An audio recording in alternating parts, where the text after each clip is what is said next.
નમસ્કાર મિત્રો, આજે આપણે વાત કરવાના છીએ કસમા હનુમાનજીના પૂંજારી અને ભિખારી સાથે બનેલી ઘટના પર। ગામના પાદરે તે સવાર અસામાન્ય રીતે શાંત હતી, જાણે કોઈ અનિષ્ટ બનવાનું પૂર્વશોષણ હવામાં જ ગૂંથાઈ ગયું હોય અને થોડા ક્ષણોમાં એ શાંતિને શીરીને એક બાળકનો ભયથી કાપતો અવાજ ઉઠ્યો, અરે અહીં કોઈ મરી ગયો લાગે છે। અને પળવારમાં આખું ગામ ત્યાં એકઠું થઈ ગયું। પાદરના સૂકા દોડિયા રસ્તા પર એક ભિખારીનો નિષ્પ્રાણ દેહ પડે હતો, ચહેરા પર વર્ષોની ભૂખ, તરસ અને ત્રિસ્કાકારની રેખાઓ જાણી કોતરાઈ ગઈ હોય, શરીર એટલું કંગાળ કે હાડકાં સાંભળીને શરીને બહાર આવવા તત્પર હોય, અને તેની બાજુમાં પડેલું એક ફાટેલું, ગંદકીથી કાળું પડી ગયેલું પોટલું, જેને અડવાથી પણ ગામના લોકો બે પગ પાછળ હટી જતા હતા, કારણ કે પોટલું માત્ર કપડાનું ન હતું, એમાં તેમની નજરે ગંદકી, ગરીબી અને અપમાન ભેગું થઈને બેસી ગયું હતું। ગામનો અહંકારી વેપારી રઘુવીર શઠ તિરસ્કારથી મોઢું વાંકડો કરીને બોલ્યો, આવો માણસ તો જીવતો પણ શ્રાપ હતો અને મર્યા પછી પણ ગામને અપશુકન આપી ગયો। અને તેની બાજુમાં ઊભેલો ગરવીલો ખેડૂત ભીમજી હસી પડ્યો, આને તો કાલે જ મેં રસ્તા પરથી આંકી કાઢ્યો હતો, આખો દિવસ ભીખ માંગતો ફરે છે, કામ કરવાનું નથી આવડતું, એમ કહીને તેણે પગથી ધૂળ ઉડાડી જાણે એ મૃતદેહને પણ અપમાનિત કરવાનો પ્રયત્ન કર્યો। ત્યાં ઊભેલા નાના બાળકો એકબીજાને ડરાવતા કહેતા, આ એ જ છે ને જેને આપણે ક્યારેક પથ્થર મારીને ભગાડતા હતા, અને મોટાઓએ શરમના બદલે ગર્વથી માથું હલાવ્યું, હા એ જ હતો, એ જ ગંદો ભિખારી જેને ગામે ક્યારેય માણસ ગણ્યો જ ન હતો, જેને ક્યારેય નામથી બોલાવ્યો ન હતો, ફક્ત એ ભિખારી કહીને હાંકી કાઢ્યો હતો। કોઈને તેની વાતમાં રસ ન હતો કે કોણ હતો, ક્યાંથી આવ્યો હતો, કેમ આવી હાલતમાં જીવતો તો હતો। ગામના અહંકારને તો ફક્ત એ જ દેખાતું કે ગરીબ છે, નિર્બળ છે અને એટલે ત્રિસ્કારને લાયક છે। ત્યારે ગામના હનુમાનજીના પૂંજારી દયાશંકરજી પણ ત્યાં આવ્યા। તેમની આંખોમાં એક અજાણી ગંભીરતા હતી। તેઓ ભીડને શાંતિથી જોતા રહ્યા અને પછી ધીમા પણ દરડ અવાજમાં બોલ્યા, મૃતદેહ છે, ઓછામાં ઓછું માન તો રાખો। પરંતુ તેમના શબ્દો સામે ગામના લોકોનો અહંકાર પહાડ સમૂહ રહ્યો। કોઈ આગળ વધ્યું નહીં, કોઈએ દેહને હાથ લગાવવાનો વિચાર પણ કર્યો નહીં, અને પોટલું તો જાણે કોઈ અભિશાપ હોય તેમ બધાએ દૂરથી જોઈને મોઢું વાળી લીધું। પોટલામાંથી હળવો સળંદનો વાસ આવતી હતી, અને એ વાસ સાથે ગામના લોકોના મનમાં વર્ષોથી ભરાયેલો ત્રિસ્કાર પણ ઉઠી રહ્યો હતો। આને અડવાથી તો શીકડી ચડી જાય, એક સ્ત્રીએ નાક પર આંસળ રાખીને કહ્યું, અને બીજી બોલી, આવા લોકોને તો કોઈ ધાર્મિક વિધિ પણ કરવું ન જોઈએ। અને આ શબ્દો સાંભળીને જાણે આખી ભીડને એક અજાણ્યો ગર્વ અનુભવાયો, તેઓ કેટલા સારા છે અને આ ભિખારી કેટલો નીચો છે। પરંતુ એ સમયે પૂંજારી દયાશંકરજીની નજર વારંવાર એ ફાટેલા પોટલા પર જઈને અટકતી હતી, જાણે એમાં કોઈ રહસ્ય છુપાયેલું હોય, કંઈક એવું જે આખા દ્રશ્યને બદલી શકે। અને તેમનું મન અંદરથી કહેતું હતું કે આ ભિખારીની કહાની એટલી સરળ નથી જેટલી આ લોકો માને છે, પણ ભીડના ત્રિસ્કાર અને ગંદકીના ભય વચ્ચે કોઈપણ એ પોટલાને અડવા તૈયાર ન હતું। અને પાદર પર પડેલો એ નિષ્પ્રાણ દેહ અને તેની બાજુમાં પડેલું પોટલું બંને ગામના અહંકાર સામે મૌન સાક્ષી બનીને પડ્યા હતા, જાણે કોઈ ભયાનક સત્ય બહાર આવવાની રાહ જોઈ રહ્યા હોય। પાદર પર ઊભેલી ભીડમાં હવે એક અજાણી ગભરાહટ ભળવા લાગી હતી, છતાં પણ કોઈની આંખોમાં દયા નહોતી, માત્ર ત્રિસ્કાર, અહંકાર અને એક પ્રકારની નિષ્ઠુર જિજ્ઞાસા હતી કે આ ભિખારીની અંતિમ સ્થિતિમાં પણ શું જોવા મળશે એ વિશે। પૂજારી દયાશંકરજીએ ધીમે ધીમે આગળ વધવાનું શરૂ કર્યું। તેમની દરેક પગલા સાથે ભીડમાં સરસરાટી ફેલાતી હતી, મહારાજ ન અડો, ગંદુ છે, સિકરી ચડી જશે કોઈએ ચેતવણી આપી તો કોઈએ મજાકમાં કહ્યું એમાં શું હશે ફાટેલા કપડાં ચડી ગયેલી રોટલી સિવાય શું મળે પણ દયાશંકરજીના ચહેરા પર એક અજોડ શાંતિ અને દૃઢતા હતી જાણે તેઓ માત્ર એક પોટલું નહીં પણ સત્યનો પડદો ખોલવા જઈ રહ્યા હોય તેઓ મૃતદેહ પાસે બેસી ગયા આંખો બંધ કરીને ક્ષણભર માટે પ્રાર્થના કરી એવી પ્રાર્થના કે જેમાં માનવતા માટેની પીડા છલકાતી હતી અને પછી ધીમે હાથ આગળ વધાર્યો પોટલાની ગાંઠને સ્પર્શ કર્યો એ સ્પર્શમાં ભીડને ગંદકીનો ભય દેખાતો હતો પણ દયાશંકરજીને જાણે એમાં એક અજાણી ગરમી અનુભવાય જાણે આ ગંદકીની અંદર કંઈક જીવંત સત્ય ધબકતું હોય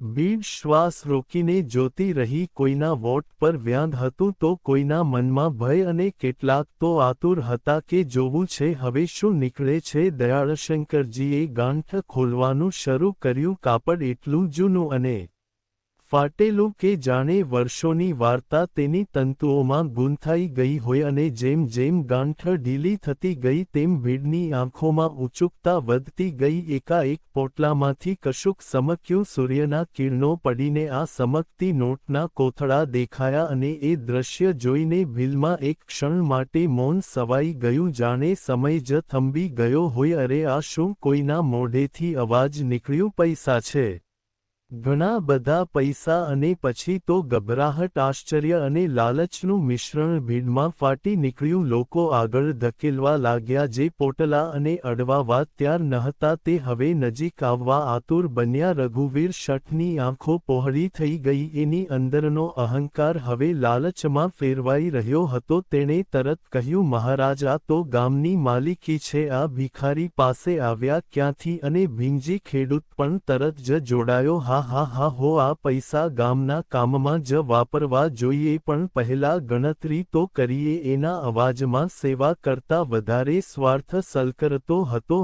દયાશંકરજીએ ભીડને એક કડક નજરે જોઈ જે નજરે ક્ષણ માટે બધાને શાંત કરી દીધા તેમણે ધીમેથી પોટલામાંથી એક જૂની કસડાયેલી ચિઠ્ઠી બહાર કાઢી એ ચિઠ્ઠી પણ એ જ રીતે ગંદકી અને સમયની સાક્ષી હતી પણ તેમાં કંઈક એવું હતું જે બધાને રોકી શકે પહેલા વાંસીએ તેમણે કહ્યું અને ભીડ ફરી શાંત થઈ ગઈ કારણ કે હવે પૈસાથી પણ વધુ મોટું રહસ્ય સામે આવવાનું હતું દયાશંકરજીએ ચિઠ્ઠી ખોલી તેમના હાથ થોડા કંપી રહ્યા હતા શાયદ ગંદકીથી નહીં પણ એ અંદાજથી કે હવે જે શબ્દ બહાર આવશે તે આ ગામના અહંકારને શકના સૂર કરી દેશે અને જેમાં તેમણે પ્રથમ શબ્દ વાંચ્યું તેમાં તેમના ચહેરા પરનો રંગ બદલાઈ ગયો આંખોમાં આશ્ચર્ય પીડા અને એક ઊંડો આઘાત એકસાથે ઝળહળી ઉઠ્યું ભીડ ઉતાવળમાં બોલી ઉઠી મહારાજ શું લખ્યું છે એમાં બોલો ને પણ દયાશંકરજી ક્ષણભર મૌન રહ્યા જણ ઘણે શબ્દો ગળામાં અટવાઈ ગયા હોય અને પછી ધીમા ભારેલા અવાજમાં વાંચવાનું શરૂ કર્યું અને એ શબ્દ સાંભળતા જ ગામના દરેક માણસના દિલમાં કંઈક તૂટવા લાગ્યું દયાશંકરજીએ ધીમા ભારેલા સ્વરે ચિઠ્ઠી વાંચવાની શરૂઆત કરી હું આ ગામનો છું ક્યારેક આ જ ગામમાં મને નામથી ઓળખતા હતા સન્માનથી બોલાવતા હતા પરંતુ સમયના એક પૂર ફેરફારે મને રસ્તા પર લાવી દીધો અને પછી આ જ ગામે મને ભિખારી કહીને ઓળખવાનું શરૂ કર્યું આ શબ્દો સાંભળતા જ ભીડમાં એક અજીબ સનાટો સવાઈ ગયો જાણે દરેક વ્યક્તિના મનમાં કોઈ જૂની યાદ ખળભળાવી રહી હોય દયાશંકરજી આગળ વાંચતા ગયા મારું નામ હસમુખદાસ હતું ક્યારેક હું પણ વેપાર કરતો લોકોને ઉધાર આપતો ગરીબોની મદદ કરતો પરંતુ એક જ વર્ષમાં આગ કર્જ અને દગાએ મને બધું લૂંટી લીધું મેં વિચાર્યું હતું કે મારા ગામના લોકો મને સંભાળી લે પણ અહીં તો મને ઓળખવાનો પણ ઇનકાર થયો રઘુવીર શેઠના ચહેરા પરથી રંગ ઉડી ગયો કારણ કે તેને અચાનક યાદ આવ્યું કે વર્ષો પહેલા હસમુખદાસે જે તેને પહેલી વખત મૂડી આપીને ઊભો કર્યો હતો અને પછી જ્યારે હસમુખદાસ મુશ્કેલીમાં આવ્યો ત્યારે એ જ રઘુવીરે દરવાજો બંધ કરી દીધો હતો. ભીમજી ખેડૂતના હાથ કાપવા લાગ્યા કારણ કે તેને યાદ આવ્યું કે એક વખત હસમુખદાસે તેના પરિવારને ભૂખથી બસાવ્યા હતા અને પછી જ ભીમજીએ રસ્તા પર તેને લાત મારીને હાંકી કાઢ્યો હતો. દયાશંકરજીના અવાજમાં આવે બધું કરુણતા ઘૂટી ગઈ. હું રોજ ગામમાં ભીખ માંગતો હતો પરંતુ ભીખ માટે નહીં, હું લોકોના ચહેરા વાંસવા આવતો હતો, જોવા આવતો હતો કે માનવતા હજુ જીવન છે કે નહીં. પરંતુ મને દરરોજ અપમાન, પથ્થર અને ગાળો જ મળ્યા. છતાં પણ મેં ક્યારેય કોઈને શ્રાપ આપ્યો નહીં. આ શબ્દ સાંભળીને બાળકોના ચહેરા નીચે ઝૂકી ગયા, કારણ કે તેમને યાદ આવ્યું કે તેઓ જ મજા માટે તેને પથ્થર મારતા હતા અને મોટા લોકો હસતા હતા. ભીડમાં ઊભેલી સ્ત્રીઓ જેમણે ક્યારેય તેને અડવા પણ દીધો ન હતો, હવે આંખોમાં પાણી લઈને એકબીજાને જોતી રહી. શરમનો ભાર તેમના મસ્તક પર તૂટી પડ્યો હતો. દયાશંકરજીએ ચિઠ્ઠી આગળ વાંચી. આ પોટલામાં જે પૈસા છે તે મેં ભીખથી નથી કમાયા. મેં વર્ષો સુધી કાગળો ભેગા કર્યા, કચરો વેચ્યો, ભૂખ્યો રહીને એક રૂપિયા બસાવ્યો, કારણ કે મને એક સપનું હતું કે આ ગામમાં એવી શાળા બને જ્યાં કોઈ બાળક ગરીબીના કારણે ભીખ માંગવા મજબૂર ન થાય. હા સાંભળીને ભીડમાં ફરી એકવાર શ્વાસ અટકી ગયો, કારણ કે જેને તેઓ ગંદો, નકામો અને ભાર ગણતા હતા એ માણસ વર્ષોથી તેમના જ બાળકો માટે ભવિષ્ય બનાવતો રહ્યો હતો. રઘુવીર શેઠ હવે જમીન તરફ જોતા રહ્યા. તેમની આંખોમાં પહેલીવાર અહંકાર તૂટીને પછતાવ દેખાયું, પરંતુ એ પસ્તાવો પણ મોડો હતો. દયાશંકરજીના શબ્દો હવે દરેકના દિલમાં ઘા કરતા હતા. મારી એક જ વિનંતી છે, જો ક્યારેય આ પોટલું કોઈ ખોલે તો આ પૈસાથી શાળા બનાવજો, જેથી કોઈને મારી જેમ રસ્તા પર પડીને મરવું ન પડે. અને કદાચ ત્યારે ગામને સમજ પડશે કે માણસની કિંમત તેના કપડાથી નહીં પણ તેના દિલથી થાય છે. આ છેલ્લી લાઈન સાંભળતા દયાશંકરજીના હાથ કંપી ગયા. સીઠી લગભગ હાથમાંથી છૂટી ગઈ અને તેમની આંખોમાંથી આંસુ ટપકવા લાગ્યા. ભીડમાં હવે કોઈ બોલતું નહોતું. દરેક વ્યક્તિ પોતાના જ ગુનાઓના ભાર નીચે દબાઈ ગયો હતો. જે લોકો થોડા સમય પહેલા આ મૃતદેહને અડવા તૈયાર ન હતા તે હવે અંદરથી તૂટી રહ્યા હતા, કારણ કે તેઓ સમજી ગયા હતા કે તેમણે માત્ર એક ભિખારીને નહીં પણ એક મહાન દિલવાળા માણસને અપમાનિત કર્યો હતો.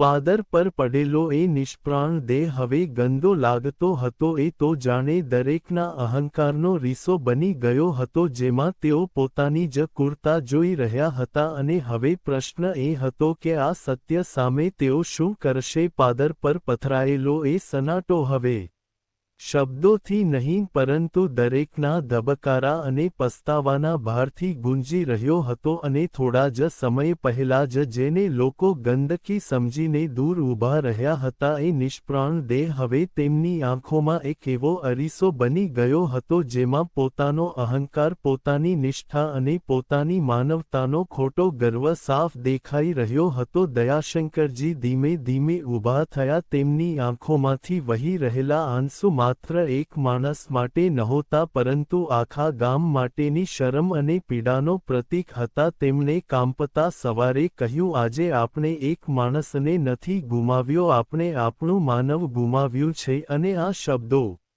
સાંભળતા જ ભીડમાં ઊભેલા એ દરેક માણસના દિલમાં કંઈક ભભૂકી ઉઠ્યું.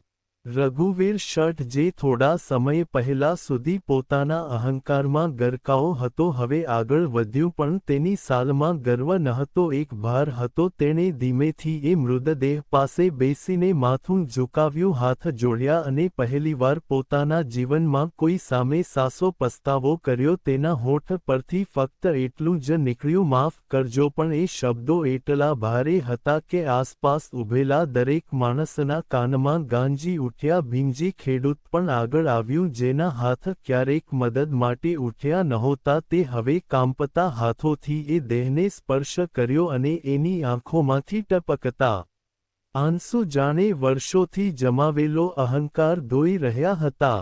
થોડા સમય પહેલા સુધી જે સ્ત્રીઓ પોટલાને અડવાથી પણ ડરતી હતી, એ જ સ્ત્રીઓ હવે આંખોમાં શરમ અને દુઃખ લઈને રડી રહી હતી. બાળકો જે મજા માટે પથ્થર મારતા હતા એ હવે પોતાના હાથોને જોયા કરતા હતા, જાણે હાથોથી કરેલા પાપને સમજવાનો પ્રયત્ન કરી રહ્યા હોય. દયાશંકરજીએ ભીડને સંભળાવતા કહ્યું, આ માણસ ભિખારી ન હતો, આ તો આપણી પરીક્ષા લેવા આવ્યો હતો અને આપણે બધા નિષ્ફળ ગયા. અને આ વાક્ય જાણે દરેકના દિલમાં તીરની જેમ ઘૂસી ગયું. ત્યારબાદ કોઈએ પણ સમય બગાડ્યો નહીં. ગામના લોકો પોતે આગળ આવ્યા, જેમણે ક્યારેય તેને અડવા દીધો ન હતો. એ જ લોકો હવે તેના અંતિમ સંસ્કાર માટે તૈયારી કરવા લાગ્યા હતા. પાદર પર જ એક સીતાની વ્યવસ્થા કરવામાં આવી અને આ વખતે કોઈ ભેદભાવ નહોતો. ધનિક અને ગરીબ બધા એકસાથે ઊભા રહ્યા, કારણ કે આજે બધાને સમજાઈ ગયું હતું કે મરણ સામે બધું સમાન છે અને માણસની સાચી ઓળખ તેના દિલથી થાય છે. દયાશંકરજીએ પોતાની હાથે અંતિમ વિધિ શરૂ કરી અને જ્યારે અગ્નિએ એ નિષ્પ્રાણ દેહને પોતાની અંદર સમાવી લીધો, ત્યારે જાણે આખા ગામના અહંકારને પણ આગ લાગી ગઈ હતી. લોકો રડી રહ્યા હતા, માત્ર દુઃખથી નહીં પરંતુ પોતાની ભૂલોના ભારથી. એ દિવસે કોઈએ ભોજન બનાવ્યું નહીં, કોઈના ઘરમાં હાસ્ય નહોતું. દરેકના દિલમાં એક જ વિચાર ગુંજી રહ્યો હતો, અમે શું ગુમાવ્યું? થોડા દિવસો પછી ગામની સભા બોલાવવામાં આવી અને આ વખતે બોલતા પહેલા દરેકે પોતાના મનને પૂછ્યું. દયાશંકરજીએ ચેઠી ફરી એકવાર બધાને વાંસી સંભળાવી અને આ વખતે કોઈને શબ્દો સાંભળવામાં ઉતાવળ નહોતી. દરેક શબ્દ દિલમાં ઉતરાવવામાં લાગ્યા. અંતે સર્વસંમતિથી નક્કી થયું કે હસમુખદાસના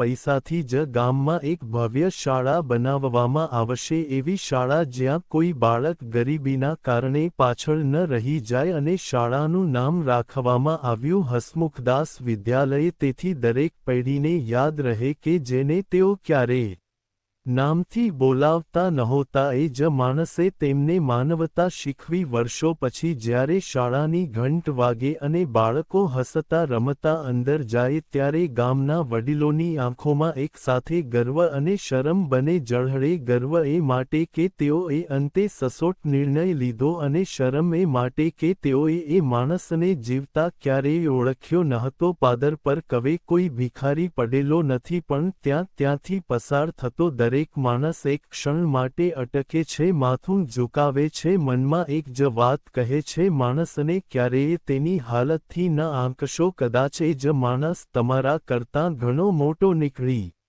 શકે. અને આ રીતે એક ભિખારીની મૌન કહાની ગામ માટે સદાય માટે જીવંત પાઠ બની ગઈ, જે દરેકને અંદરથી હસમસાવી દે છે અને યાદ અપાવે છે કે અહંકારથી મોટું પાપ કોઈ નથી. મિત્રો, આ વાર્તા સત્ય આધારિત છે. તેમાં આવતા તમામ પાત્રોના નામ અમે બદલેલા છે. આવા જ વિડીયો જોવા માટે અમારી ચેનલ સાથે બન્યા રહેશો. અમારી ચેનલને સબસ્ક્રાઇબ કરી દેજો. Thank you. ફરી વખત મળશું આપણે એકવાર.